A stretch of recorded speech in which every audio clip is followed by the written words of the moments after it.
E aí, gente, tudo bem com vocês? Voltei. Eu voltei pra compartilhar uma história muito legal. Eu tô indo buscar a Lana daqui a pouco. Aí a gente vai ficar fazendo lição até da hora do judô. Eu vou levar ela no judô. A gente vai fazer o ritual da pizza, porque de quarta-feira a gente come pizza, porque é 30% mais barato do que no fim de semana, a mesma pizza. Ahn, e depois eu vou levar ela pra casa, porque amanhã cedo eu preciso acordar, então ela não vai poder dormir aqui, porque eu tenho 2 aulas logo cedo de manhã. Tava conversando sobre paternidade com o casal 2, o Lucas e a Bruna. Todo mundo é Lucas, assim, né? Parece. E, e aí eu me escutei contando pra eles uma coisa muito legal da Lana que não tem por que eu não compartilhar com vocês. E eu não sei o que eu tô fazendo. Eu posso falhar miseravelmente na educação dessa criança e ela pode virar um sei lá o quê. Mas eu tô fazendo o melhor que eu posso. E parte de tudo que eu estudei sobre criança é que as crianças elas não entendem o não. Cara, meu tique, tá vendo isso daqui? Ele tá gritando dentro de mim, assim, e tá sendo muito difícil conseguir conter. E a gente vai falar sobre isso, inclusive, quando a gente for falar por que a gente tá streamando esse jogo falido aí, né? Hum, crianças não sabem processar o não na cabeça delas. Adulto também não sabe. Adulto também não sabe. Não pensa no jogo. Se você não sabe o que é o jogo e você acabou de perder o jogo, é porque você é novo demais pra isso. Mas chega pra um cara hétero e fala pra ele assim: olha, não pense na Gal Gadot sorrindo pra você só de calcinha, assim, né? Não pensa nisso, não. A gente também não sabe processar direito o não na nossa cabeça, né? E olha que a gente tenta a vida inteira. E criança, pior ainda. Então a criança tá perdida, né? Descobrindo, explorando um mundo novo. Aí você vira pra ela e fala assim: não chega perto do cachorro. E você aponta o cachorro. A criança não sabe o que é não, ela sabe ler determinados sinais, incluindo gestos, linguagem corporal, inclusive você aponta pra comida quando é pra ela comer, né? Aí você fala, não mexe com aquele cachorro ali, você aponta pro cachorro, ela vira, vê o cachorro que ela faz, ela sai correndo, né? Balançando os bracinhos assim pra se equilibrar e vai puxando o cachorro. E tem pai retardado nessa nossa cultura de bosta que bate na criança e fala assim, não falei pra você não mexer no cachorro. Por que você me desobedece? Tá falando com a criança de 1 ano e meio. A mãe retardada, assim, né?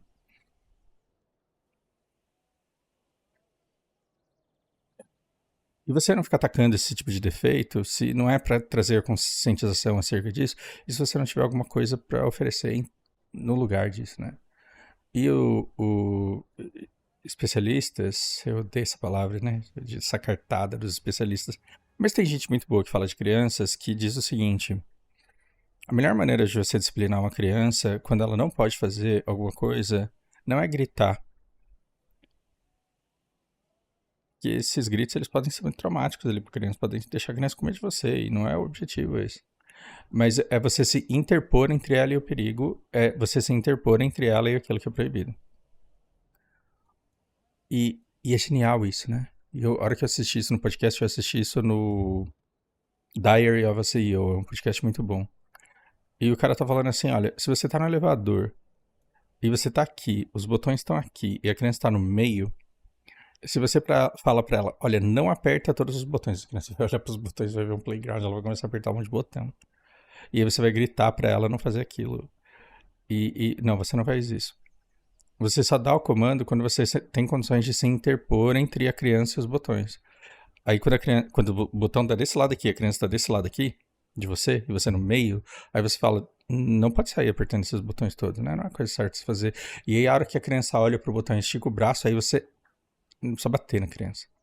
E não precisa dar um sermão no sentido de você me desrespeitou. Não, você se coloca entre ela e o botão para que ela não consiga apertar o botão. Então ela não mexe no fogo, ela chega perto do fogo, não mexe no fogo. Então eu tenho que ser capaz de segurá-la para impedir que isso aconteça. Inclusive, uma das coisas boas de ir pra academia é que eu consigo levantar ela e carregá-la no colo por mais tempo. E eu consigo fazer esse tipo de coisa também, né? Eu consigo alcançá-la e me interpor em caso de necessidade. Mas aí depois que você se interpõe, aí você tem que dar uma mensagem, você tem que dar um comando. E quando a gente tá com medo Porque geralmente as crianças fazem umas coisas que deixam a gente com cagaço e desespero. E aí, por zelo, a gente fica com medo. E esse medo traz o que? Ódio. Não é o medo que faz as pessoas fazerem o que fazem na política. E aí você sente raiva. E aí você dá um berro na orelha da criança. Não é super proteger a criança ao ponto dela virar um, né, spoiled, mimado, estragado. Não é isso. Mas é você ter controle sobre os comandos que você dá. E eu percebi que ao longo do tempo eu criei um comando próprio com a Lana que é eu dou o comando, eu me interponho quando ela tenta desobedecer, e ao invés de levantar o tom de voz e ao invés de falar bravo, eu canto a minha frase assim, né? E tem técnica nisso, e eu quero compartilhar essa técnica com vocês. Então, eu vou falar não chega perto do fogo quando eu tiver estamina pra pular entre ela e o fogão, caso ela desce pra cima do fogão. E eu tô falando isso, assim, com 2, 3 anos de idade, né? Você tem que conseguir fazer isso. Agora ela com 6 eu continuo me esforçando pra conseguir fazer isso, embora ela já não faça mais. Eu falo, não vai pra cima do fogo. Quando a criança vai, você tem que chegar antes dela no fogão, né? Você chega antes dela no fogão. E aí você pode expressar o seu descontentamento e você pode expressar toda a sua raiva, só que contida. Então quando a Lana vai pra cima do fogão, é diferente quando alguém faz uma nubice no hot que eu já saio xingando a pessoa de tudo que é adjetivo. Ela entende que ela entende que essa respiração aqui diz muito. E aí, o que que ela sente? Medo, né? Porque, meu Deus, o que que essa respiração aí vai virar depois? E aí eu suavizo isso sempre cantando uma musiquinha.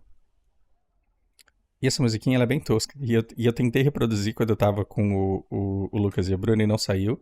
E eu vou tentar reproduzir agora e muito provavelmente não vai sair. Porque é uma coisa que só a Lana arranca de mim. Mas eu olho pra ela assim e eu chacoalho ela e falo assim: não faça mais isso. Então eu danço com ela e falo, né? Não chega perto da faca. Quer dizer, a música significa alguma coisa que eu já te ensinei, que você já aprendeu e que você esqueceu e que você tentou fazer. Eu te impedi de fazer e estou te dando um lembrete. E foram raríssimas as vezes em que ela desafiou a música. A criança não sabe. A criança não sabe. Então ela vai testar limites, porque é isso que uma criança faz. Uma criança testa limites. E quando a Lana continua desobedecendo, quando eu tô no meio da musiquinha, ou logo depois da musiquinha acabar, aí a coisa fica séria. E aí ela tá travada.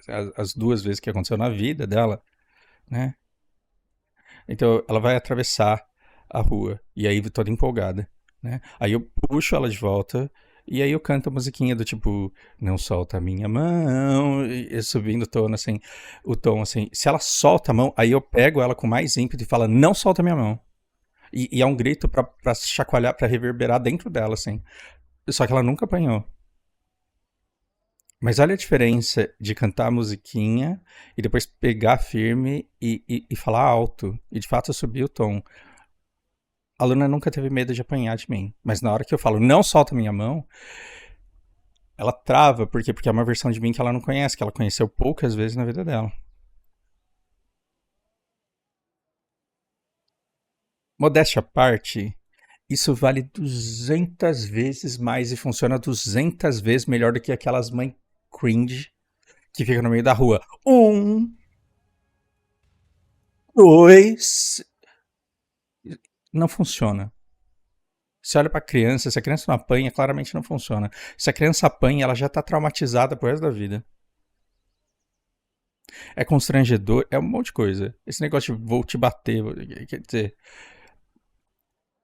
é, o que a criança precisa não é de capacidade de refletir sobre o certo, porque ela não tem córtex pré-frontal, ela não tem habilidade linguística e ela não tem profundidade de reflexão. E você está exigindo de uma pessoa uma coisa que ela não tem como te entregar.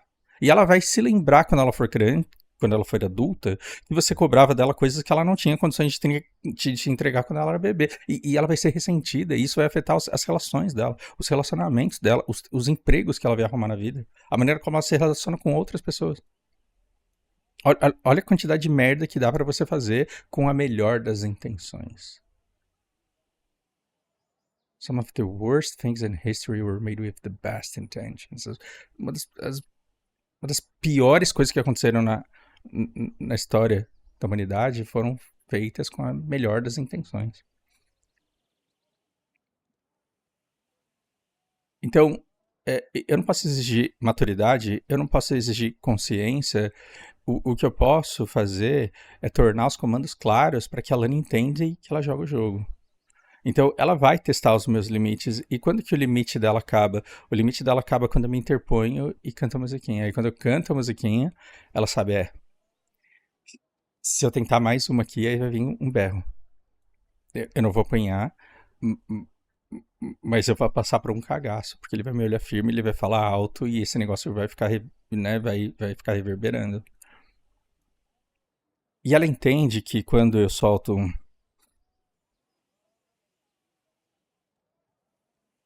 pra você não mexer, dá uma suavizada, dá uma quebrada, e ela fala, porra, ele falou pra eu não mexer. Ele não tá mentindo. Ele me cobra aquilo que ele realmente já tinha me pedido. E eu não posso ir além disso, porque senão o bicho vai pegar. E ela entende que esse suspiro é uma certa raiva. E, e isso aqui, eu acho que por si já valeu o vídeo, porque eu acho que é uma dica que pode ser preciosa. E você não precisa compartilhar esse vídeo, mas você pode contar para um monte de gente. Inclusive, você pode mandar para aquele seu coaching de parent, aquele coach de parenting, o coach de parentalidade. Manda para ele, se ele fizer um vídeo disso daqui, ótimo que ele faça um vídeo disso daqui, porque aí mais gente vai ficar sabendo. Agora olha que interessante, eu tô pegando no pé da Lana, inclusive eu já devia ter ido buscar ela lá. E eu falo, faz a lição, faz a lição, faz a lição, tem que fazer a lição, eu tô fazendo a minha obrigação, eu tô lavando louça aqui, isso você precisa escrever, é importante pra sua vida. E aí ela se distrai, né? Autista, mãe cheia de TDAH, ela também claramente com os indícios disso, então ela se distrai com tudo que ela vê. E ela vai embora, ela não volta mais. E aí, de repente, eu tô na pia e vejo ela completamente distraída e a lição parada onde tava, eu falo, Lana, faz a lição. Pega o seu lápis e faz a lição. Lana, nesse domingo, eu já tô indo. E aí eu desmontei porque eu falei, meu Deus, eu eduquei muito bem essa criança. Porque o que eu descobri, a gente tem uma linguagem própria nossa. E o que ela fez? Ela mostrou o quanto eu já tinha dado bronca nela e o quanto ela estava estressada com aquele monte de bronca, ao ponto de estar sentindo raiva e de estar chegando no limite dela. E aí ela deu uma respirada. E ao invés de, né, o que os pais imaturos dessa cultura bosta que a gente tem hoje em dia fariam? Bateriam na mesa e falariam: escuta aqui, você está me desafiando? Escuta aqui, você está me desrespeitando? Quem é você nessa casa? Eu pago caro pra caralho nesses livros, você não tem que fazer nada aqui em casa porque você tem tudo. Estragou a criança pro resto da vida.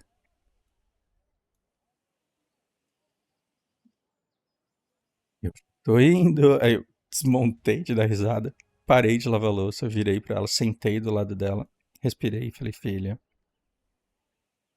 eu sei que é difícil, eu sei que é cansativo, mas você precisa fazer, isso daqui vai te deixar mais forte. Eu vou fazer o seguinte, eu vou fazer com você, eu vou parar de lavar a louça, eu vou ficar aqui vendo você fazer e eu vou ficar te apoiando. E ela ficou feliz com isso, ela falou, tá bom. E aí eu fiquei com ela e a gente fez até terminar. Porque um pai desavisado, ele pode olhar pra criança fazendo a letra M lá, né? M, aquele monte de ondinho. Pode ver a criança fazendo a letra M e falar assim, porra, mas isso é tão fácil. Por que enrolar tanto pra fazer? Mas espera, é tão fácil porque você já estudou a primeira, segunda, terceira, quarta, quinta, sexta, sétima, oitava. Você já fez o primeiro, o segundo, terceiro ano de ensino médio, você fez o primeiro, segundo, terceiro ano de faculdade. Você trabalhou onde você tinha que escrever pra caralho. Mas tenta lembrar como que era na primeira série, quando você precisava copiar alguma coisa da lousa. É fácil pra você escrever a letra M. É fácil pra você. Agora você olha pra criança e ela tá fazendo um milagre de coordenação de conseguir escrever a letra. Aí ela faz torto e você fala, tá feio, vai de novo. Olha como você é burra aí, né? Tudo errado, tudo feio, tudo tosco, sem nada de capricho. Fala desse jeito com a criança pra ver o que você vai fazer com o futuro da vida dela. Então, você já tá no nível tete da vida. Você enxantar o pen, pronto, se aposenta e morre. Você já tá no tete da vida, e se você tem filho já. A criança, a Lana tá no nível mais 6 aí, ó. Vai pro mais 7 daqui a pouco. Escrever a letra M pra ela é difícil, então ficar cobrando dela que ela faça a letra M do jeito que eu faço seria, no mínimo, uma injustiça muito cruel. Então eu entendo o limite dela, nem por isso eu macio. Por quê? Porque embora isso daqui seja uma coisa muito difícil, muito cansativa, é uma coisa que você precisa saber, porque escrever e ler é uma coisa que você... E interpretar, e agir em cima da tua interpretação, é uma coisa que você vai ter que aprender pro resto da vida.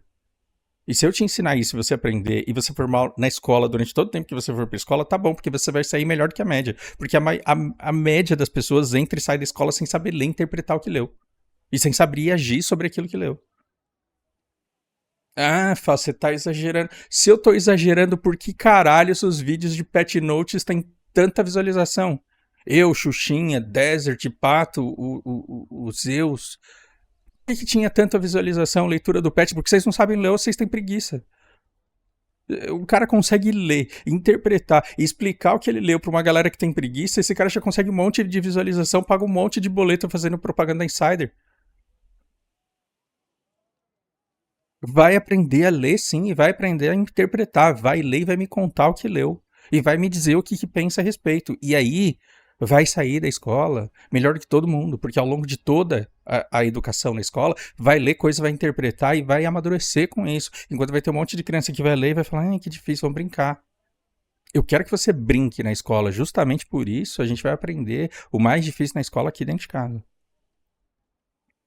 Mas eu não vou ficar fazendo terror como se você só merecesse o meu amor caso você conseguisse fazer tudo aquilo que eu tô demandando de você. Não, o amor que eu tenho por você, ele já tá for granted, ele já existe. E porque te amo, não permito que você afrouxe no treinamento daquilo que você precisa desenvolver para sobreviver bem nesse mundo sem mim. Essa é a ideia da educação. A Lana entende tudo isso hoje? Não. Mas eu tenho que dar indícios disso tudo e agir de acordo com isso e sempre me manter nessa linha para que ao longo do tempo ela lentamente entenda isso e fale, nossa, eu tenho uma comunicação clara, eu tenho um objetivo claro e isso de fato é bom para mim. É diferente de uma mãe que fica falando assim, eu pago essa escola e você não vai me envergonhar com as minhas amigas. Ou seja, a criança pensa assim, eu tô indo pra escola só pra, entre elas, amigas, um bando de falsa, na competição do filho de quem que é mais nerd, eu não fazer ela passar vergonha com minhas notas vermelhas. É isso? É pra isso que eu estudo? Não. Você não estuda pra me deixar feliz, você estuda porque você precisa. E se o jeito da escola não tá bom, vamos descobrir que jeito que funciona, porque você precisa aprender a ler e interpretar. E agir de acordo com o que você interpreta e você precisa conhecer o mundo em que você vive. Isso precisa acontecer. Agora, se no meio do caminho você ficar puta comigo porque eu tô pegando pesado demais com você, eu vou te acolher porque você tem o direito de ter raiva. Só que você não tem o direito de bater em mim por isso. Do mesmo jeito que eu fico com raiva quando você faz merda. Canta uma musiquinha e passa. Eu sinto que eu tô vencendo na vida. Mas é perigoso também, né? Porque um dia que alguém deixar a Lana muito puta, ela vai cantar uma musiquinha e a pessoa vai achar que tá tudo bem com ela. O dia que alguém irritar muito a Lana, muito provavelmente ela vai falar, para com isso, seu filho da puta. E vai cantar tão leve que a hora que a pessoa continuar, talvez ela exploda e ela se sinta no direito de explodir. Quer dizer, tem outras armadilhas que eu preciso desarmar aí no meio do caminho.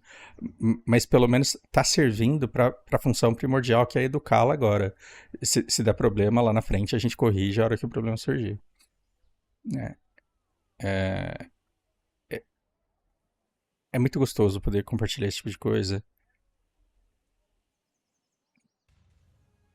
E eu chego no domingo à noite acabado. Acabado, acabado. Eu chego no domingo à noite, parece que eu voltei de um dia inteiro de roça. E esse fim de semana eu pensei uma coisa muito legal. Eu falei, cara, é muito legal estar cansado de uma coisa que você sonhou em um dia poder fazer. E eu acho que durante muito tempo eu sonhei em ser pai de verdade pra alguém. E de fazer diferença na vida de uma pessoa. E eu acho que eu tô fazendo isso, me deixa cheio de orgulho. Eu vou lá buscar ela agora. Espero que seja útil. Abraço pra vocês.